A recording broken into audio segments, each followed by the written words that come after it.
hi. If you're watching the replay, be sure to type replay so I know you were here. I'm Lynn Huber, and today let's talk about success takes longer than you think. You know, we all have big goals, right? We have big visions for our life.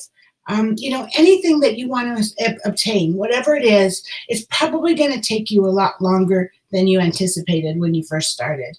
It's just human nature. It's just the way it is.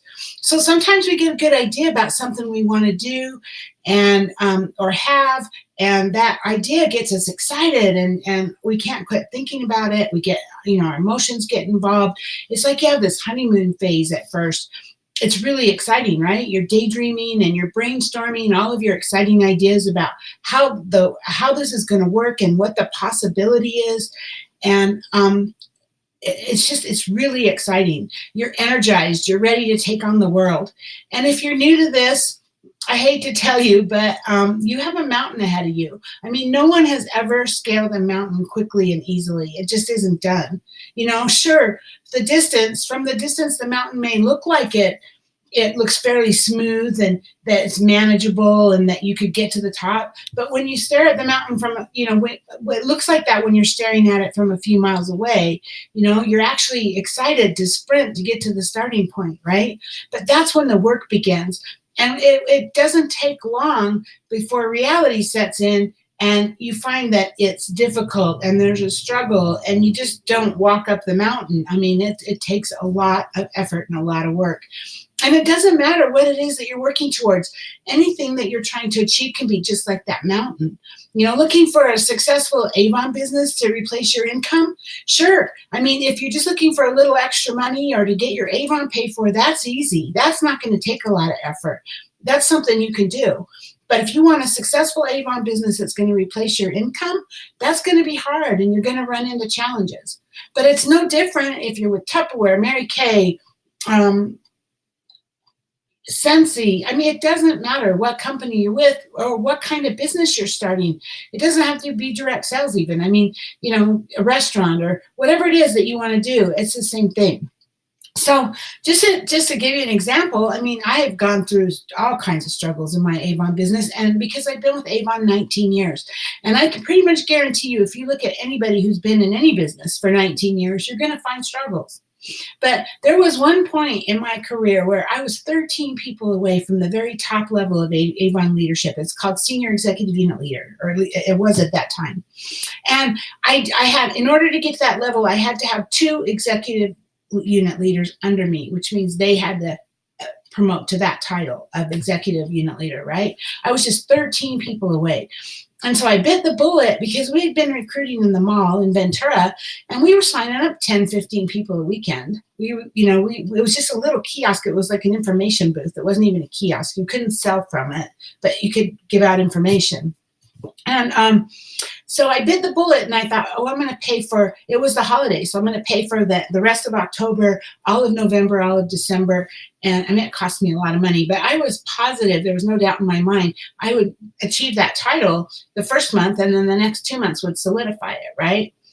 But it seems like the minute I paid for that, I mean, you know how things work, right? The minute I paid for that, all of a sudden, I couldn't sign somebody up to save my life. We had team members working with us, especially those that were growing. We were trying to help them grow, and we were working with them. We couldn't sign up a representative to save our life.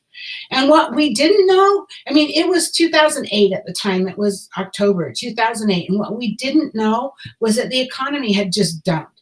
And it's really strange because people don't know that, when that kind of thing happens, people don't really know, but they get scared and they get tight with their money and they don't make decisions. They don't really know why they're scared, but I think somehow we know that the economy is not doing well, right? Or I don't know. But anyway, that's the year that a lot of people lost their houses, the whole economy dumped. And there you go. I had just rented this kiosk in the mall that was doing me nothing. Had cost a lot of money. But then I pulled myself back up.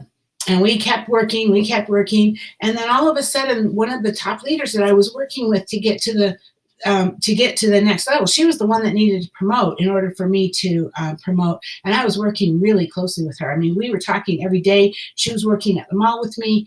All of a sudden, one day, she just didn't show up, and she just disappeared off the face of the earth.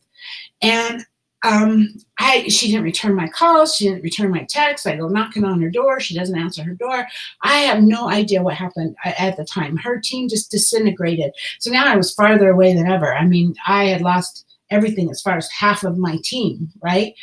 It was years later before I found out that she had been convicted of a crime and was in jail. I had no idea.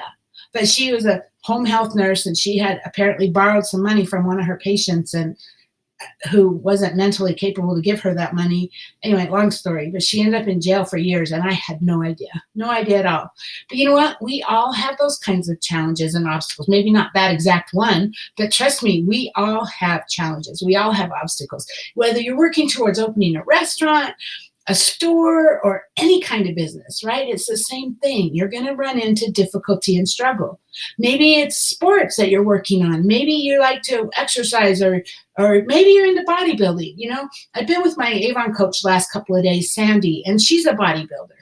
And we were sitting there in Denny's talking, and I mean, she's definitely had her share of difficulty and struggle trying to get her body in the shape that she wants, you know? And here's the deal, you guys.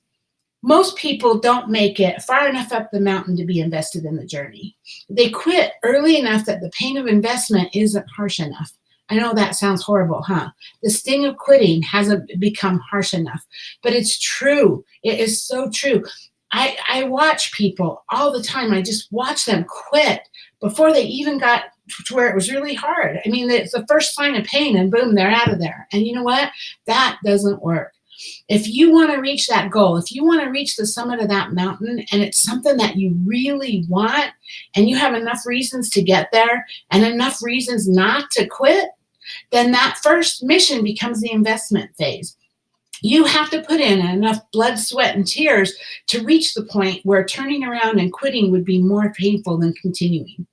If you're not there, if you haven't gone through the blood, sweat, and tears, you're going to quit. And you're not ever, and if you're a quitter, if you just give up at the slightest, every time you run into an obstacle, you're never going to accomplish anything, because you have to, at some point, to be able to accomplish great things, you have to get past that. You have to get past that pain and say, no, I'm going to do it no matter what, right? And so once you reach that point where you've got put in enough blood, sweat, and tears that you've reached that point where turning around and quitting would be more painful than continuing, then you gain a whole new perspective.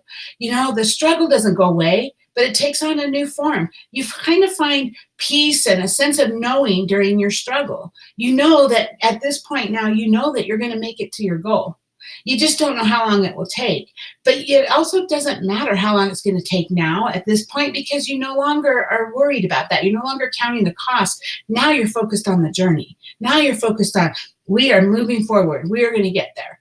And I know that's kind of a metaphor, right? But it applies to everything in our life. That mountain climbing and all that, it just applies to everything we do.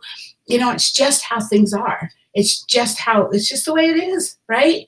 If you're willing to go through the struggle, you can accomplish anything you want, anything, seriously. So make it a point to first be the kind of person who dreams, has big visions, and give yourself the permission to set goals. Then make certain that you stay with it long enough so that turning around is no longer an option. If you just do those two things, I am not kidding, you can accomplish anything you want in life, anything. But you got to be that person that just stays with it long enough so that turning around is no longer an option.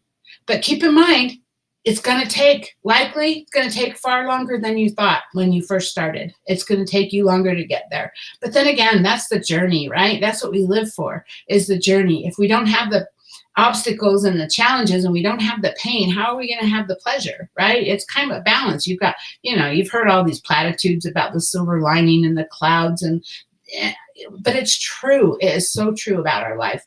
So it's going to take you longer to get there. I pretty much can guarantee you, but you will get there, and you're unstoppable at that point. So, hey, how about you? What are your thoughts? What kinds of challenges have you overcome? I don't see any comments here, so I'm assuming that maybe nobody's watching me right now. But hey, what are your thoughts? What kinds of challenges have you overcome, and how have you handled it? I would love to hear. Get below and tell me about it, okay?